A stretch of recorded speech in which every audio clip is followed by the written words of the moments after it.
En más información, le cuento. Los operativos militares de Estados Unidos contra embarcaciones en el Caribe y el Pacífico Oriental han abierto un fuerte debate internacional. Organizaciones de derechos humanos y especialistas han planteado preocupaciones sobre posibles ejecuciones extrajudiciales y el uso de la fuerza en alta mar. Para analizar las implicaciones jurídicas y diplomáticas de estos hechos, nos acompaña Rubén Ramos Muñoz. Él es profesor de Relaciones Internacionales de la UNAM. Muy buenos días, profesor. Hola, ¿qué tal, Gloria? Es un gusto estar contigo y con todo tu auditorio. Muy buenos días.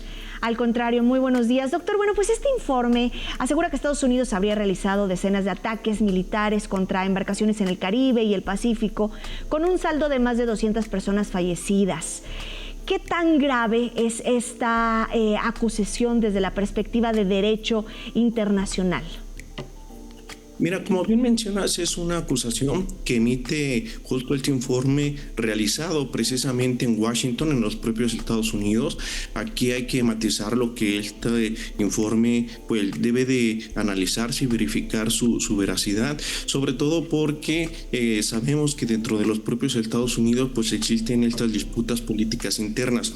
Lo cierto es que Estados Unidos se ha caracterizado en muchas ocasiones en diversos conflictos internacionales en realizar estas ejecuciones, como bien mencionas, extrajudiciales, y específicamente en lo que ha realizado en el Caribe y en el Pacífico en los años más recientes en el marco de esta lucha contra el narcoterrorismo, ha demostrado que está violando lo que bien mencionas, el derecho internacional, sobre todo porque no hay alguna acusación directa hacia estas personas que han sido atacadas. La inteligencia por parte de los Estados Unidos en el aspecto de las investigaciones del propio FBI, de la CIA, son dudosas, ya que ninguna de estas personas que se han visto involucradas en estos ataques tienen acusaciones directas. Sin embargo, de manera unilateral, los Estados Unidos han atacado en este marco que ha emprendido el gobierno de Donald Trump para intentar combatir a estas células que él considera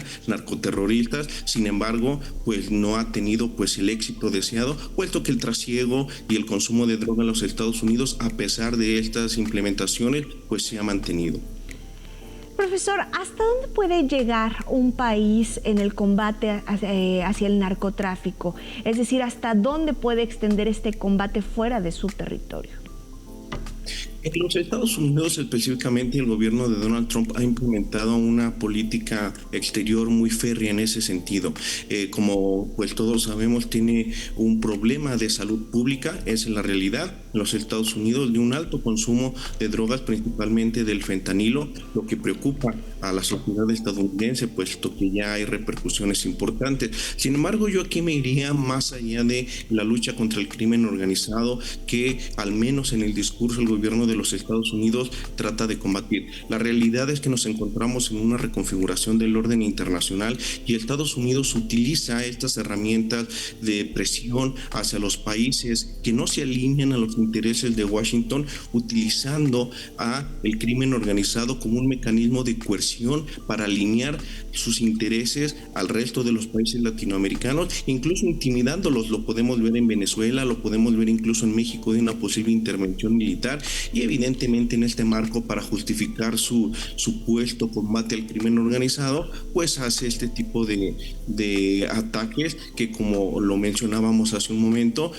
realmente no tiene un sustento realmente eficaz, en el sentido de que estas personas que son atacadas ni siquiera han sido acusadas de que hayan cometido algún delito, o que incluso estén involucradas directamente con el crimen organizado. De ahí la importancia de este informe, puesto que hemos observado que no solo en este tipo de operaciones hace este tipo de ejecuciones extrajudiciales, incluso en otros conflictos, como en su momento la guerra en Irak, que ahí sí fue directamente un conflicto armado, sabemos que realizó crímenes de guerra, y por eso están entredichas realmente si los propios Estados Unidos respetan no solo el derecho internacional, sino también los propios derechos humanos. Si entre estas víctimas que estamos hablando, que no precisamente podrían estar vinculadas al crimen organizado, es decir, hablaríamos de migrantes, de pescadores, ¿qué responsabilidad tendría el gobierno estadounidense?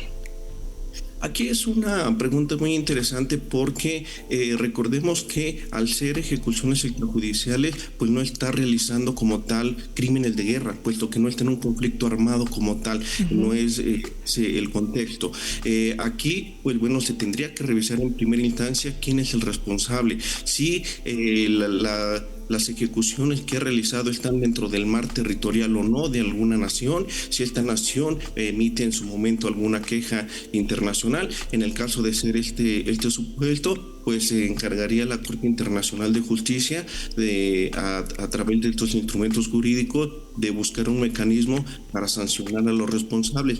En el caso de que fuera responsable los propios Estados Unidos, si se determinara que, bueno, en este caso hay que sancionar a quienes ejecutan este tipo de acciones, es decir, los comandos ya específicamente con nombres, es decir, soldados y miembros de las Fuerzas Armadas de los Estados Unidos, pues aquí ya incurriría pues lo que es la Corte Penal Internacional. Sin embargo, hay un tema muy interesante.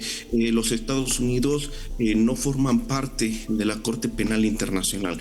Por lo tanto, pues es aquí un problema del derecho internacional, porque recordemos que el derecho internacional queda sujeto a la voluntad de los estados. Si ellos deciden ser parte de estos protocolos o ser parte de estos organismos internacionales, pues pueden ser sancionados. Sin embargo, si ellos no forman parte, pues no hay un instrumento coercitivo realmente que se encargue de, pues en este caso, resolver estas controversias. Hablando justamente, entonces, ¿qué mecanismos son los que hay? ¿Qué mecanismos son los que pudieran exigir responsabilidades?